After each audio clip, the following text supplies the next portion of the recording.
룻기 3장 18절과 4장 1절을 제가 봉독하겠습니다. 이에 시어머니가 이르되 내 딸아 이 사건이 어떻게 될지 알기까지 앉아있으라. 그 사람이 오늘 이 일을 성취하기 전에는 쉬지 아니하리라 하니라.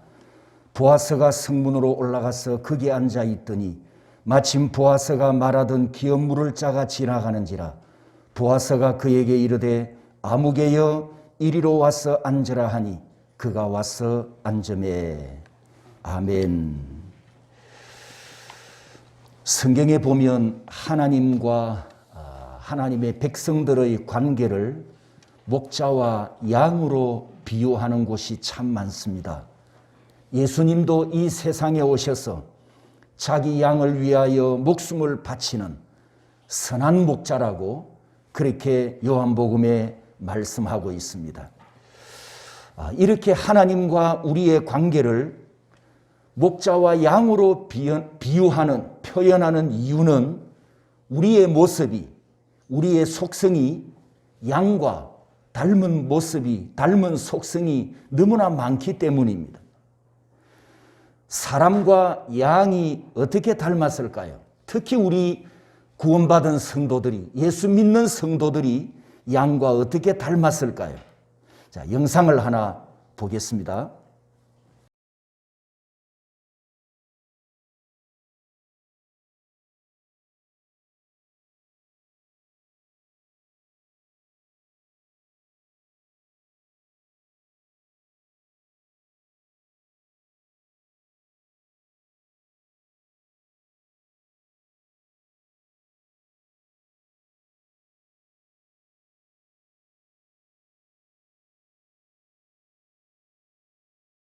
예, 이 영상을 보고 웃으신 분은 아직 젊은 피가 흐른다는 뜻이고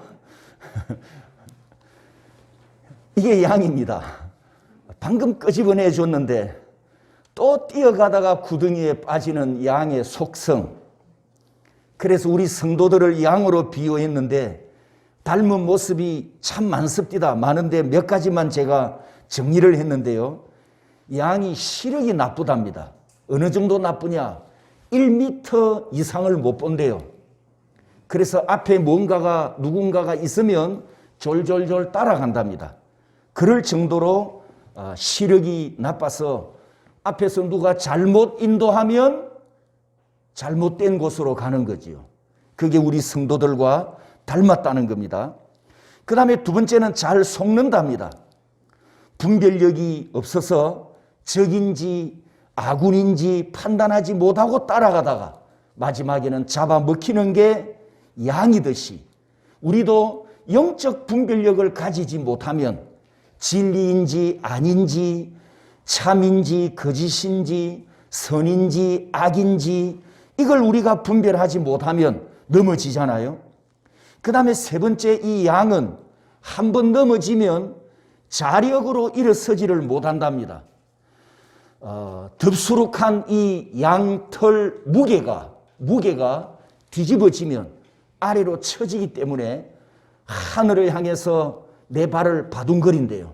그래서 누군가가 곁에서 그 양을 안아 일으켜 세워서 바로 세워줘야 하는데 우리도 신앙생활을 하다가 간혹 이런 경우가 있지요. 시험에 들거나 낙심이 나거나 혹은 넘어졌거나 그랬을 때 우리 힘으로 일어서지 못하면 누가 와서 권면을 해주고 위로를 해주고 또 목사가 신방을 가서 사랑으로 격려해주고 그렇게 누군가 옆에서 나를 도와주었을 때 우리가 힘을 얻고 일어서는 그런 경험들을 하는 것이 닮았지요.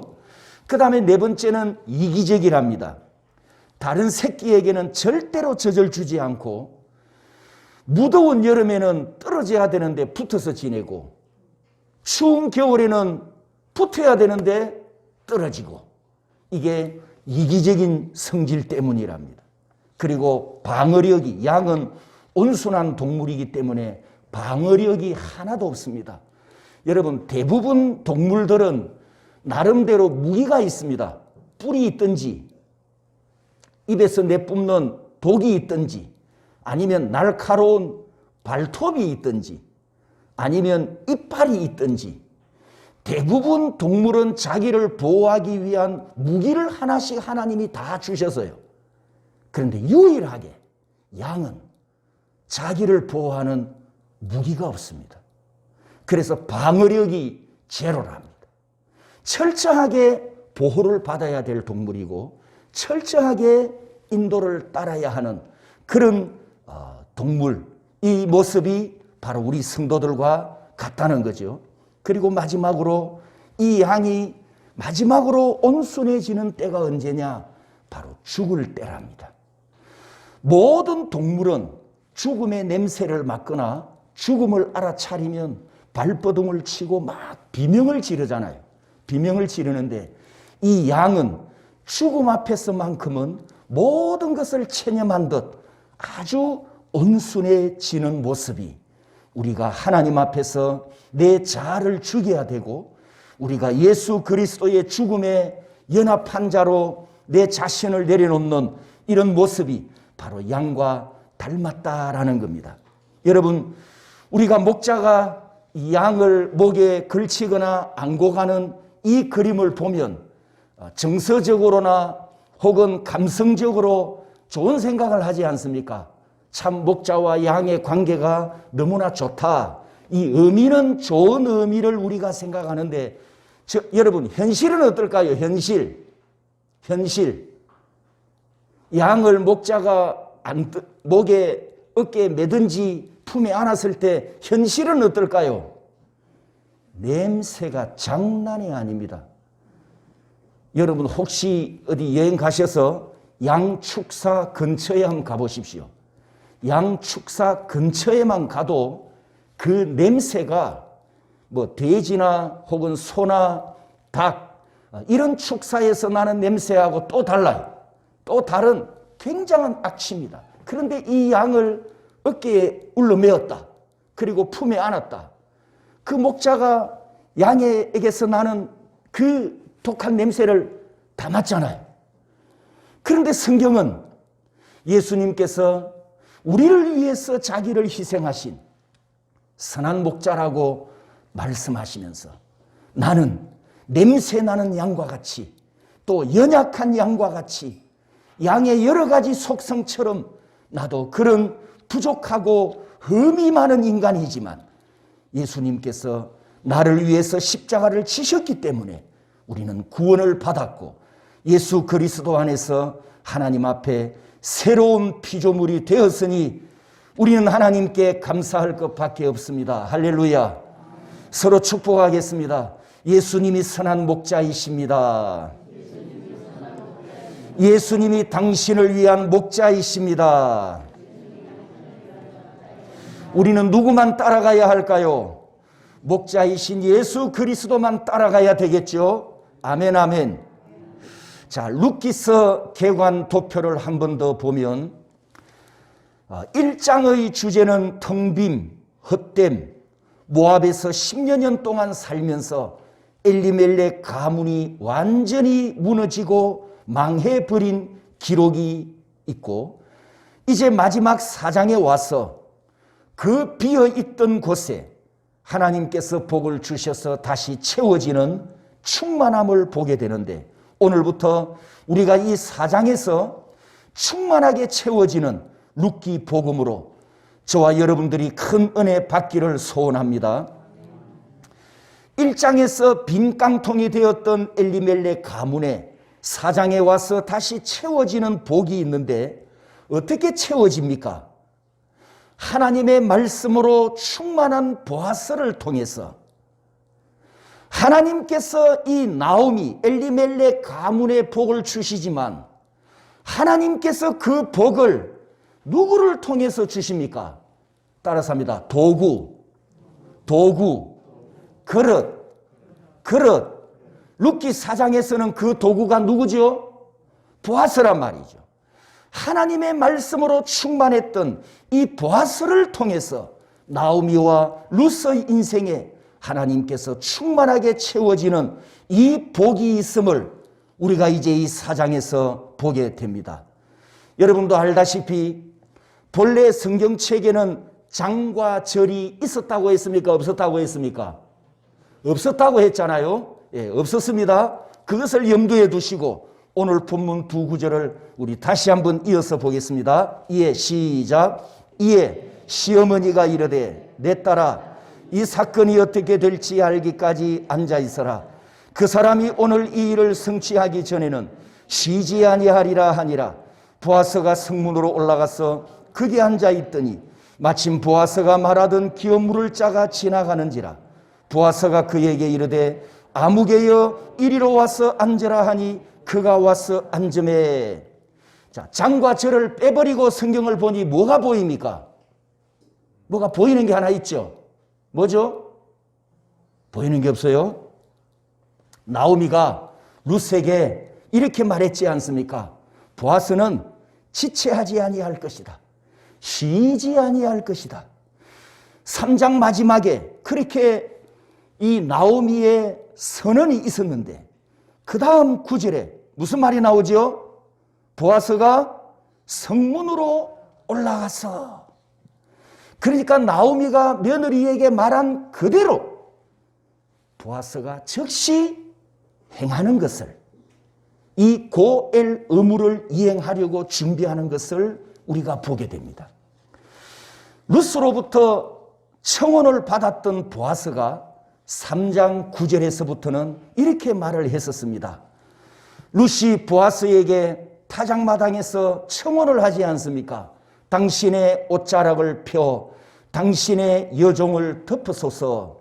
이 청혼을 하는 것은 그 다음 밑줄 친 부분 따라서 합니다. 당신이 기업을 물을 자가 됨이니이다. 지금 이 룻의 청혼은 이 루키 스토리가 러브 스토리가 아니라고 처음에 말씀드렸죠.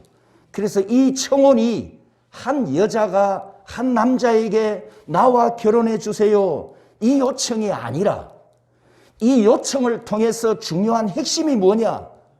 당신이 기업을 물을 자가 됨이니이다.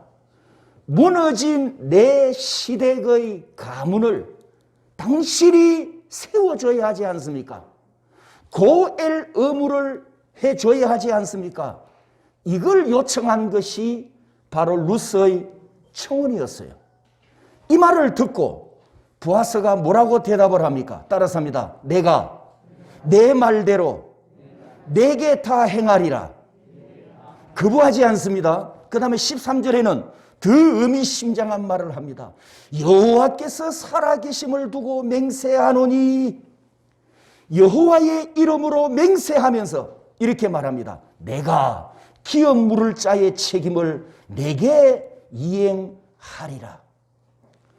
보아스가 룻에게 고엘 의무를 이행해 달라는 청혼을 받는 즉시 보아스의 마음에 무너져서 망해버린 자기 친척 엘리멜렉 가문을 다시 일으켜 세워야 한다는, 따라서 합니다, 강한 사명감, 이걸 보아스가 느꼈단 말이죠. 여러분, 보아스는 어떤 사람이죠?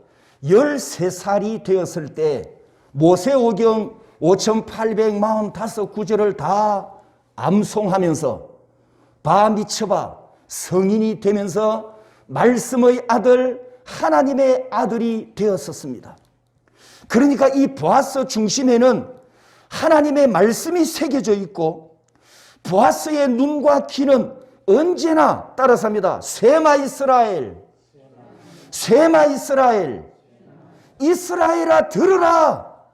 그 하나님의 말씀을 향하여 눈과 귀가 언제나 열려 있었단 말이죠.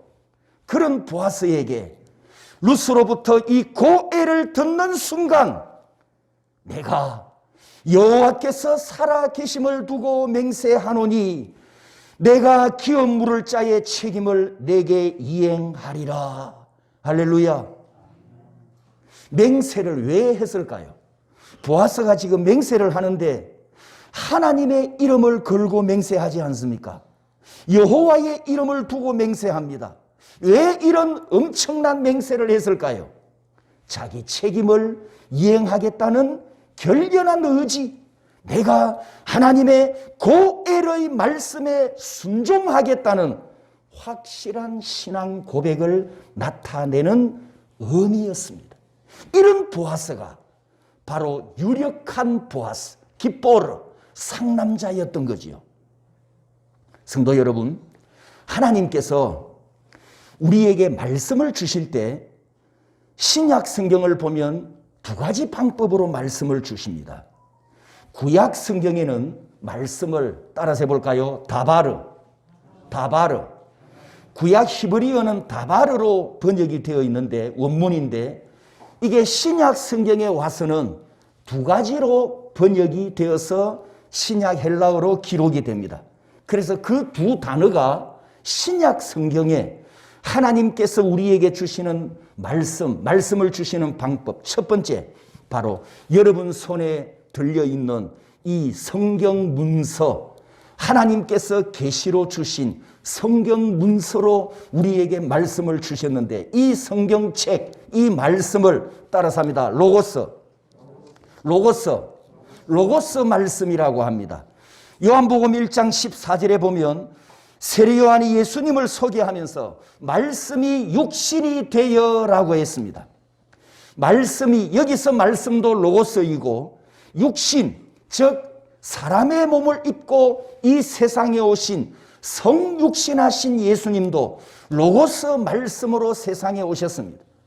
예수님께서 로고스 말씀이시기 때문에 요한복음 14장 6절에 내가 진리요라고 자기 존재 선언을 하셨습니다.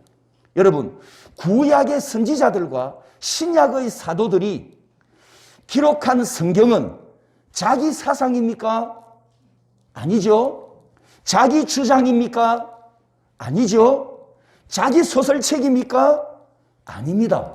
성령의 영감을 받고 하나님의 계시를 받아서 기록했기 때문에 이 성경책이 로고스 하나님의 말씀입니다. 믿습니까? 여러분 손에 들려있는 이 책이 하나님의 로고스 말씀임을 믿습니까? 그래서 로고스, 성육신, 계시, 성경 모두가 다 한 뜻, 한 말씀, 하나님의 말씀이라는 뜻입니다. 그런데 이 로고스로서의 하나님의 말씀은 창세 전부터 있었습니다. 영원한 존재로 존재했었고 창세 때 선포되면서 빛이 있으라 하늘과 땅을 만드셨고 그리고 육신의 몸을 입고 사람으로 이 세상에 오셨으며 성경 기자들에게 영감을 주셔서 문서로 기록하게 하셨는데 그 진리가 기록된 하나님의 말씀, 이 생명의 말씀이 66권 책에 기록되어져서 오늘 내 손에 하나님의 말씀이 들려져 있다는 것은 여러분 복 중에 복임을 감사하시기 바랍니다. 로고스로서의 하나님의 말씀은 내가 인정 안 해도 이미 선포되었고 이미 기록되었습니다. 이 로고스 하나님의 말씀은 나 못 믿겠어. 그래도 하나님의 진리입니다. 이 로고스 하나님의 말씀은 나는 못 믿겠어 주장을 해도 영원한 진리의 말씀입니다. 그렇기 때문에 이 말씀은 믿으면 복이고 믿지 않으면 화가 됩니다. 자, 옆 사람에게 축복합니다. 믿어야 복입니다. 믿어야 복입니다. 이 로고스 말씀은 믿고 순종하면 말씀의 역사가 나타나고 믿고 순종하면 말씀이 성취되는 기적을 경험할 줄 믿습니다.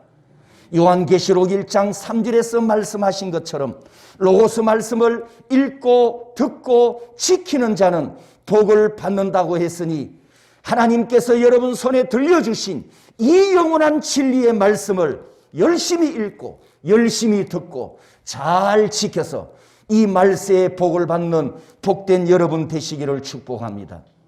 첫 번째 하나님 말씀을 우리에게 주시는 방법이었습니다. 두 번째는 따라서 합니다. 레마 따라서 합니다. 로고스와 레마. 헬라어 신약 성경에는 이 로고스와 레마 두 단어로 하나님의 말씀을 기록하면서 이 두 단어가 사용된 방식에 약간의 차이가 있음을 보게 됩니다.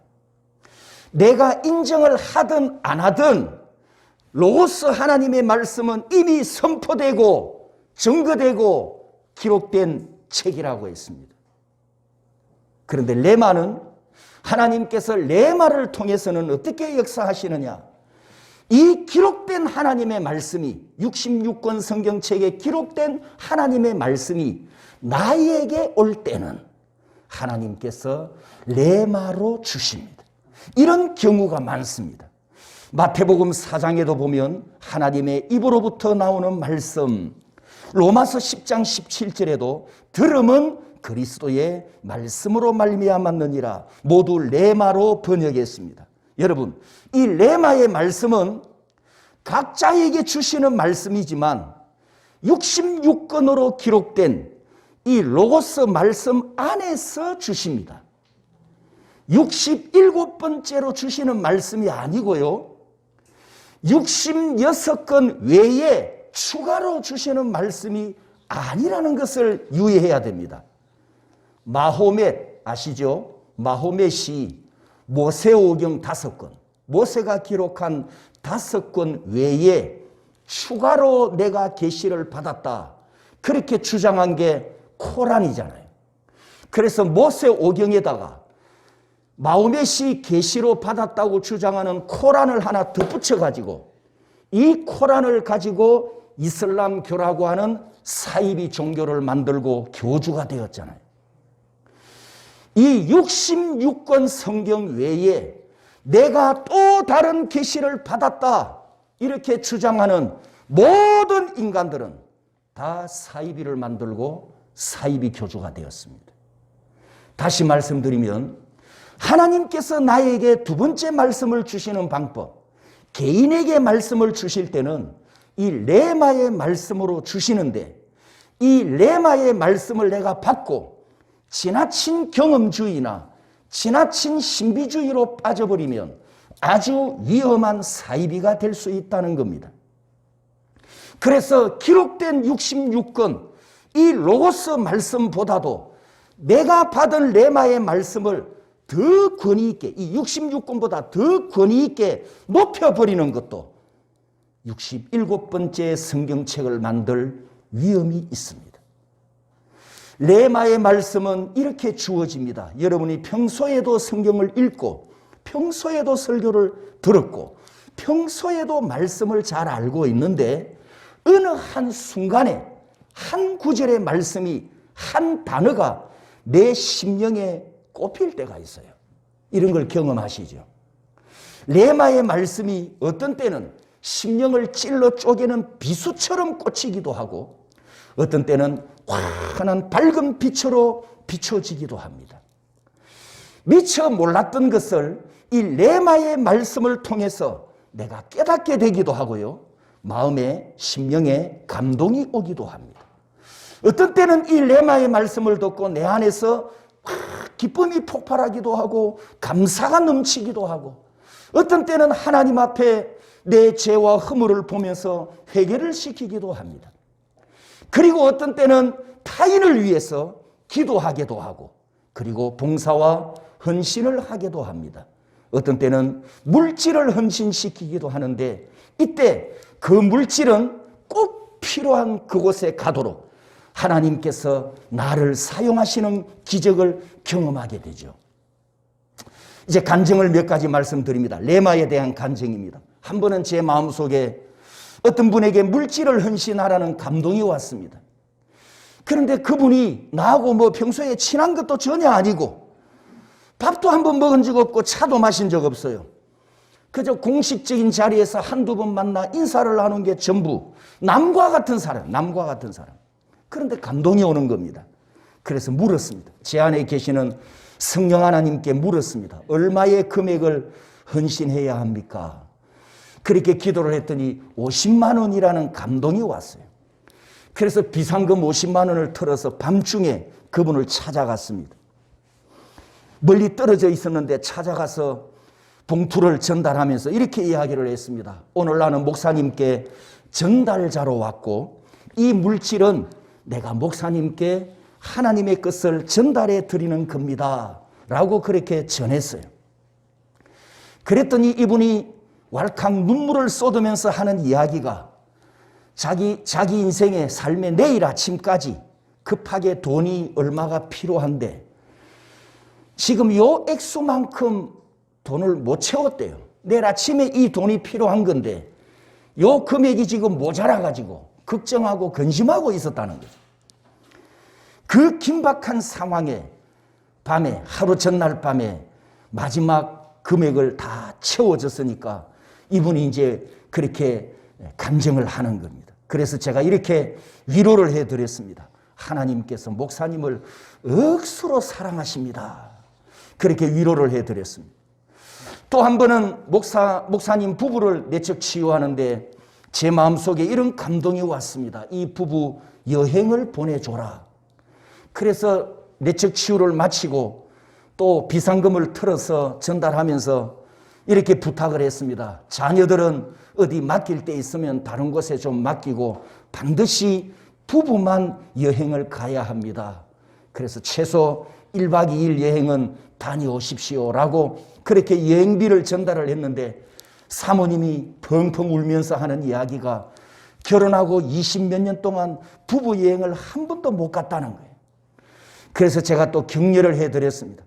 그래서 하나님께서 당신들의 사정을 잘 아시고 지금 위로해 주시는 거라고 그렇게 격려하면서 보내드린 적이 있었어요. 마지막 세 번째 감정은 중국에서 있었던 이야기입니다. 장로님 중국 계실 때 난닝 광서대학 앞에서 젊은 세대를 세우려고 목회하는 조선족 박 사장이라는 분이 있는데 이분의 열심이 굉장합니다. 중국 동북쪽, 동쪽에서 제일 북쪽 끝에 있는 추운 지역에서 이제 그쪽에서 출생한 조선족인데 목회 사역을 하다가 공안 눈밖에 나면서 신분증을 빼앗겨 버렸어요. 신분증을 빼앗으면서 너 다시는 이런 짓을 하지 마라. 마지막 기회를 주는데 이번에도 당신을 감옥에 보내야 되지만 불쌍해서 기회를 준다. 대신 신분증을 내놔라.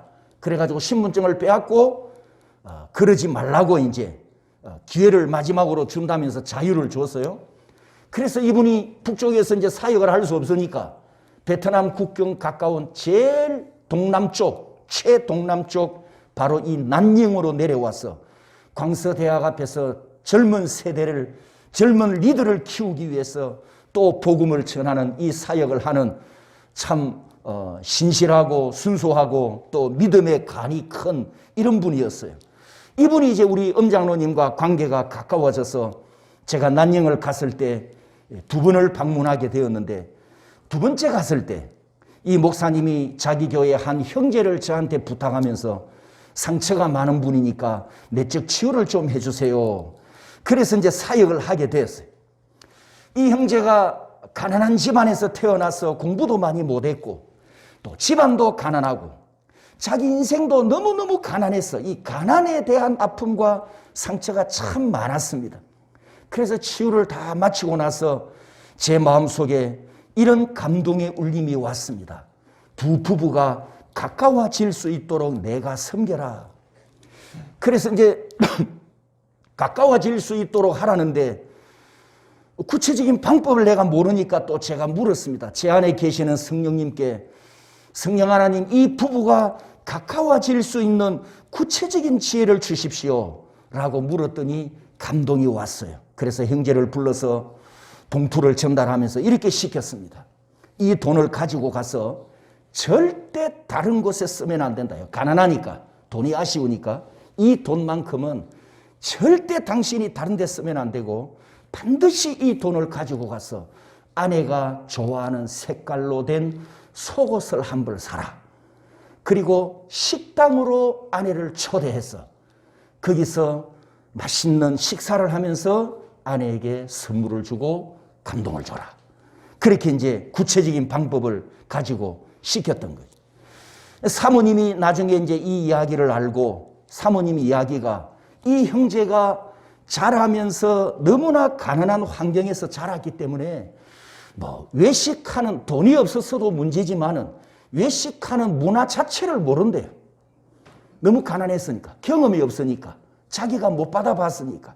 그래서 외식도 못 해봤는데, 모르고 있는데 뭐 선물을 준다, 그런 거는 아예 사고 자체가 없다는 거예요. 그럴 정도로 가난하고 또 혹은 배우지 못한 그런 열악한 형제였어요. 그래서 제가 그렇게 이제 저를 통해서 부탁을 하면서 위로를 했더니 이 형제가 감사하다고 그렇게 이제 이야기를 하는데, 제가 이렇게 격려를 해줬습니다. 하나님께서 이 나를 한국에서 중국까지 오게 해가지고 당신을 이렇게 위로하는 것은 하나님이 당신을 사랑한다는 증거다. 당신 부부를 사랑한다는 증거니까 낙심하지 말고 열심히 일하고 열심히 신앙생활하라고 그렇게 권면했던 적이 있습니다. 성도 여러분, 루터의 회심을 우리가 잘 알고 있잖아요. 종교개혁자 루터가 행함으로 구원받는다, 로마교 가르침을 받고 1517년 9월 어느 날 베드로 대성당에 있는 무릎으로 계단을 오르면서 고행을 시작합니다. 그 무릎으로 계단을 오르면서 하나님, 나 같은 죄인을 구원해 주세요. 이 구원에 목마르고 구원에 확신이 없고 구원해 달라고 그렇게 부르짖는데, 무릎으로 계단을 올라가니 얼마나 통증이 심하겠습니까?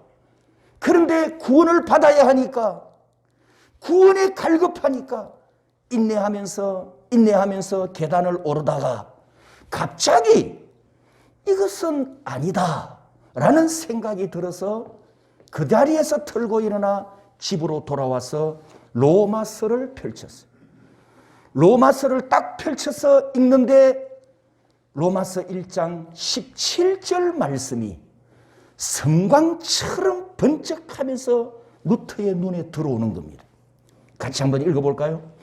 복음에는 하나님의 의가 나타나서 믿음으로 믿음에 이르게 하나니 기록된 바 오직 의인은 믿음으로 말미암아 살리라 함과 같으니라.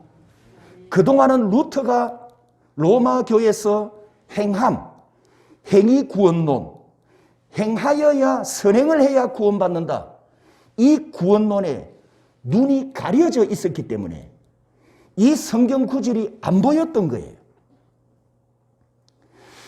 루터가 성경을 안 읽은 게 아니잖아요. 목사거든요, 목사. 그리고 신학교 교수였어요. 로마서를 얼마나 잘 알겠습니까? 얼마나 많이 설교했겠습니까? 그런데 1장 17절 말씀이 그때까지 눈에 안 들어왔다는 거죠. 왜? 행위 구원론에 빠져 있었기 때문에. 그런데 그날 이 로마서 1장 17절을 읽는 순간 믿음으로 구원받는다, 이 진리를 깨닫는 순간 내가 지금까지 로마 대왕 마귀에게 쏘아왔구나. 그 자리에 앉아서 글을 쓰기 시작합니다. 95개의 반박문을 써서 그 반박문은 로마 대왕 마귀에게 보내는 반박문이었어요. 여러분, 그때 이런 행동을 하면요, 그건 바로 사형입니다, 사형.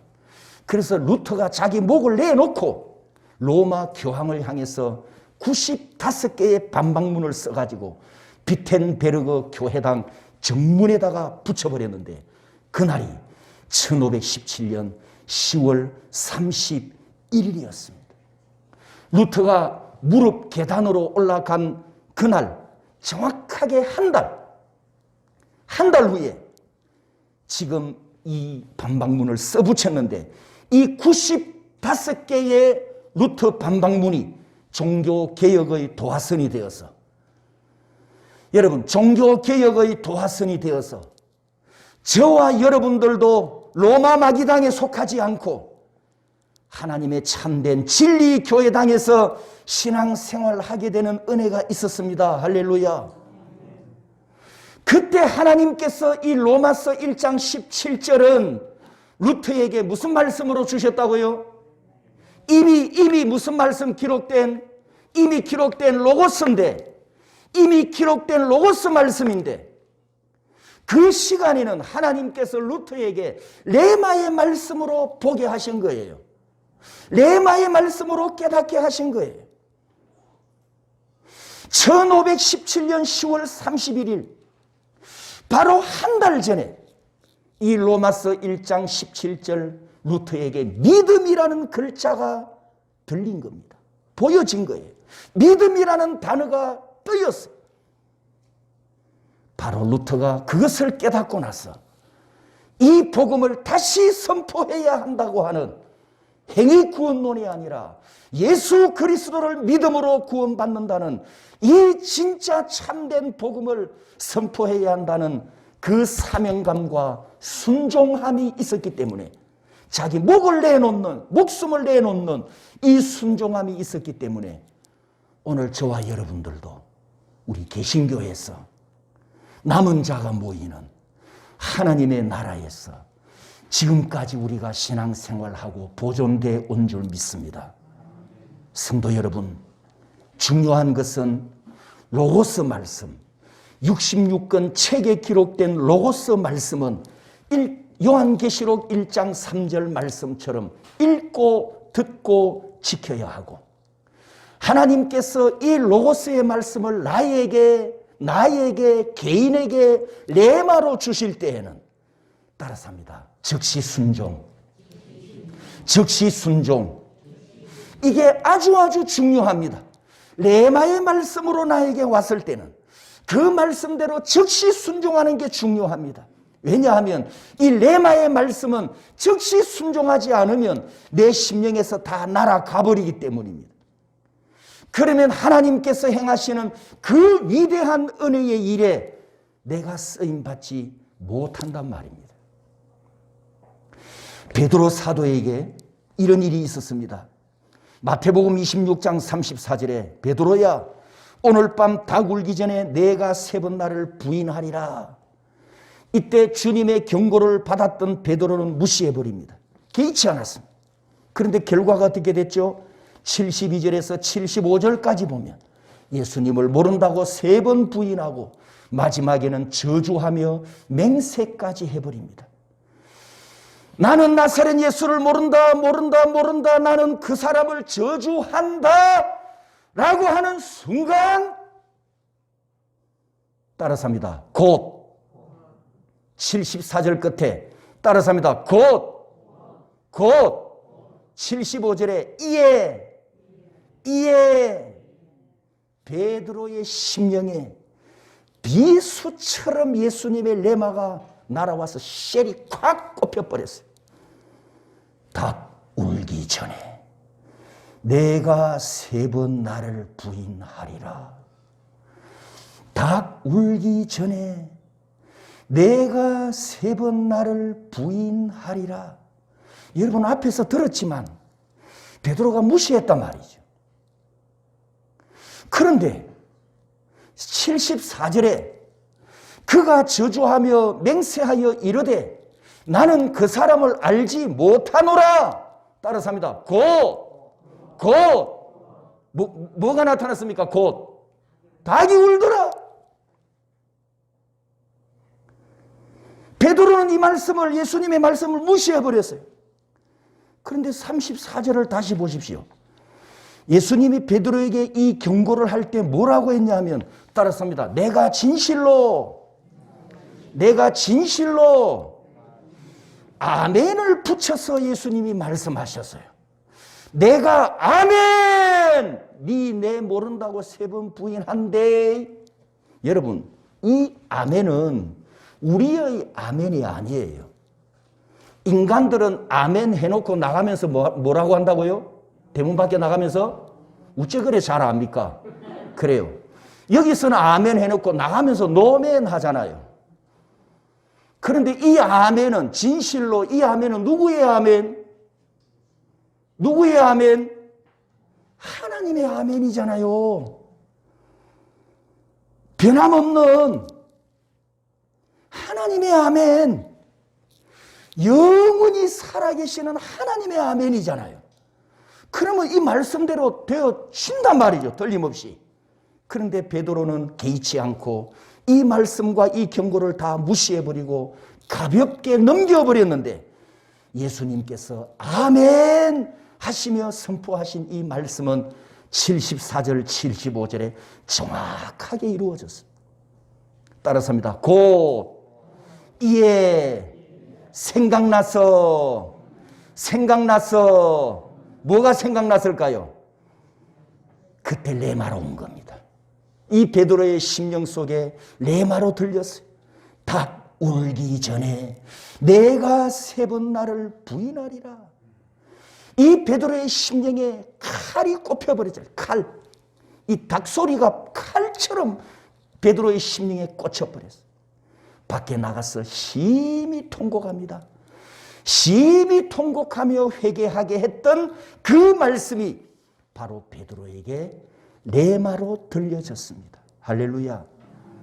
레마는 내게 주시는 말씀이고, 레마는 감동으로 오기도 하고, 레마는 성경을 읽다가 깨닫게 하기도 하고, 레마는 순종을 요구하며, 레마는 즉시 이행하라는 명령이 있는데 가장 중요한 것은 따라서입니다. 즉시 순종, 즉시 실천, 이것이 중요하다는 것을 기억하시기 바랍니다. 결론을 내리겠습니다. 성령의 영감으로 계시를 받은 성경 기록자들이 66권 성경을 기록했듯이 성령 하나님께서는 오늘도 나에게 이 말씀대로 행하도록 나에게 감동을 주시면서 순종을 요구하십니다. 믿습니까? 우리가 기록된 로고스 말씀도 당연히 순종해야 되지만 레마의 말씀은 긴급하게 순종을 요구하실 때가 대부분입니다. 레마의 음성을 듣고 레마의 말씀대로 순종하는 영광의 도구가 되시기를 축복합니다. 축복의 통로가 되기를 축복합니다. 복을 나누어주는 복의 그릇이 되기를 축복합니다. 오늘 본문 상남자 보아스가 바 미츠바를 통과한 말씀의 아들이었고 하나님의 말씀에 풍성한 아들이었는데 그의 풍성함을 통해서 룻과 나오미의 인생에 하나님의 풍성함이 채워지는 것이 바로 룻기 4장의 해피엔딩입니다. 레마의 말씀에 항상 순종하고 즉시 순종하는 복된 여러분들이 되시기를 주님의 이름으로 축복합니다. 그러기 위해서 항상 말씀으로 충만하고 말씀으로 풍성해 있기를 축복합니다. 그리고 성령께서 속삭이는 감동에 언제나 귀를 기울이시고 영적 감각을 가지고 있다가 감동이 오면 명령이 내려지면 레마가 나에게 들려지면 미루지 말고 즉시 순종하여 복된 통로가 되는 우리 모든 성도들이 되시기를 주님의 이름으로 축복합니다.